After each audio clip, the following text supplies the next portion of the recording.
Alright everybody, let's do a review on this Cobra 29 LTD NIGHTWATCH AM FM model. To enable FM, you push your channel selector. If you have that little dot, FM, no dot, AM. FM, AM. Let's go over some controls here. How to run this radio. Don't run FM unless you got somebody that wants to talk on FM with you. Start from left to right.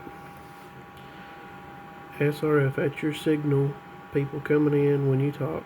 That's WR. Of course, you have to calibrate it first. Let's see if we can do that. Keep the mic on calibrate. Use your SWR cal knob. It's a little triangle right. Perfect at the top. Right there. Flip the SWR. Ooh, 1 to 1. Perfect. So that's how you check your SWR correctly. That's the only way to check it with this radio. Some people think you can go down to calibrate and tune your SWR down. You cannot tune your SWR down with the radio. Must be done with your antenna. This is to show you what your SWR is. So now, back to SRF, that's our signal coming in. There was a guy down here a minute ago. Not anymore. This is our A&L noise blanker. You hear that static? Cobra has a really good A&L noise blanker. Nothing. You're not going to hear nothing but people talking with that on. I like to hear a little static. Turn the volume back down for the video. CBPA, pretty explanatory. Tone high and low, or high and normal. I leave it on normal. It's more of a little bit of a bassier sound. You put it on high, it's kind of high pitched. I don't really like that. We have our normal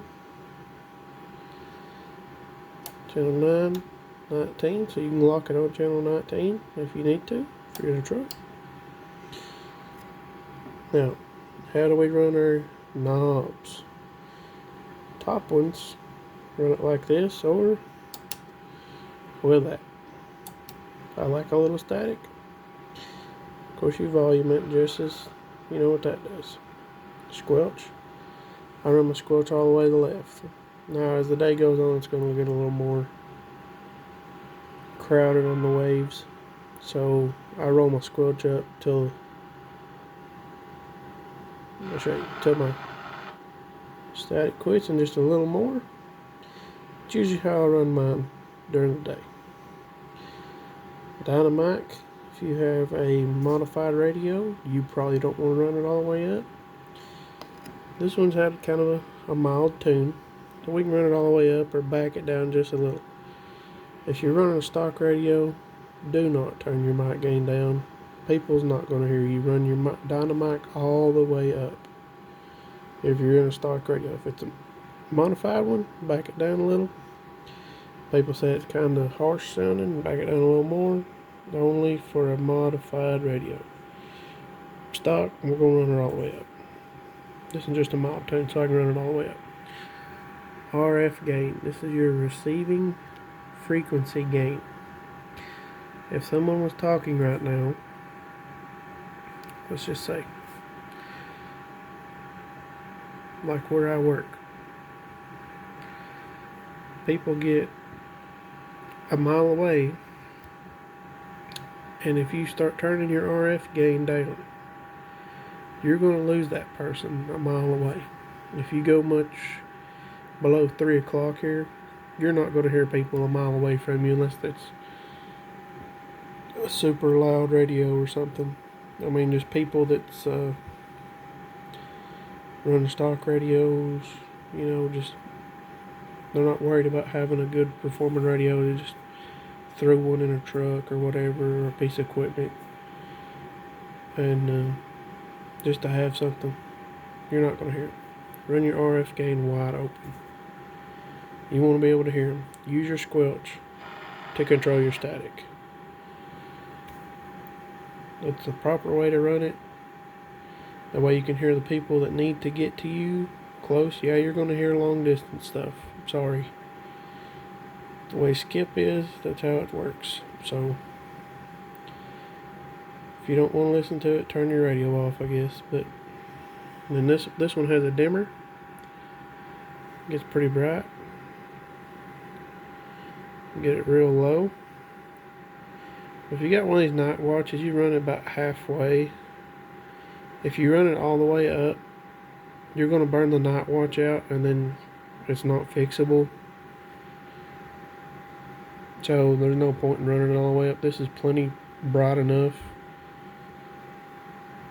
I mean, clearly, even in person here. And then, of course, your SWR cal, when you switch it to calibrate, key to that little triangle on the top where it says cal, and then flip it to SWR. Alright. And there's our FM. Click it in the channel selector. These are great little radios. A little mild tune on them, you can get about 30 watts out of them. 25, 30 watts. So, great little radios. And you may have problems with the antenna light coming on, even if you have a good antenna. But there's an adjustment. I think it's VR6. If your antenna has been tested and you still keep having an antenna light, you can adjust VR6 to where it goes off. Sometimes they're set like crazy low in the factory. Even if you have a perfect 1-to-1, it may come on. I had to adjust this one because I have a 1-to-1 here, as you can see, but antenna light come on when I got this, and I know it wasn't antenna bad, so I even checked it on an external meter again. It's not bad, so I had to adjust VR6 to get the antenna alert light adjusted down. But yeah, these are great radios. Classic radio. Of course, if you have the LTD Classic, it has a Delta tune, or the Chrome, where your dimmer is here. Always run your Delta tune straight up and down. Your Delta tune is only for receiving frequencies. If somebody sounds off, you adjust it on the Delta tune. It's on the dimmer spot on a classic radio. This one has a dimmer. The classics have the Delta tune. You run it straight up and down. You're dead on frequency listening. Alright, thanks everybody. Like, subscribe. Do some more tests.